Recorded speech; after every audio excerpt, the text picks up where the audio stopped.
Inflation is a tax. Inflation is not a natural or randomly occurring event. It is a tool used by the rich and powerful to extract money from their peasantry. We see prices go up and we shrug our shoulders and complain. As Thomas Sowell is quoted, inflation is a quiet but effective way for the government to transfer resources from the people to itself without raising taxes. And Milton Friedman said, inflation is always and everywhere a monetary phenomenon, a problem of printing too much money. Since the Keynesian economists rule the roost, we only have constant growth and no boom and bust cycles. Constant growth in world population and constant growth in spending are required to feed the Keynesian beast.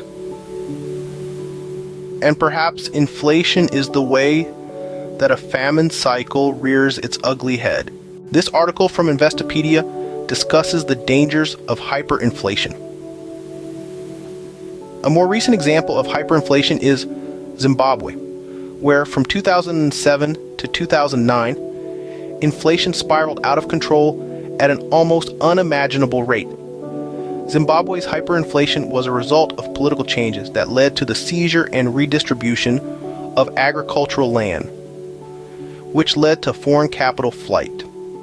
At the same time, Zimbabwe suffered a terrible drought that combined with the economic forces to virtually guarantee a failed economy. Zimbabwe's leaders attempted to solve the problems by printing more money, and the country quickly descended into hyperinflation that, at its peak, exceeded 89 sextillion% in November 2008. The worst hyperinflation ever recorded occurred in Hungary in 1946 at the end of World War II. As in Germany, the hyperinflation that occurred in Hungary was a result of a requirement to pay reparations for the war that had just ended. Economists estimate that the inflation rate in Hungary reached 41.9 quadrillion% per month. During this period, prices in Hungary doubled every 15 hours. Inflation of the Hungarian currency was so out of control that the government issued an entirely new currency for tax and postal payments.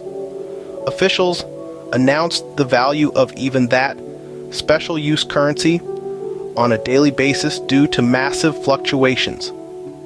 Is the U.S. at risk of hyperinflation? There would need to be a significant and highly unlikely drop in production and a massive increase in circulating currency for hyperinflation to occur in the U.S.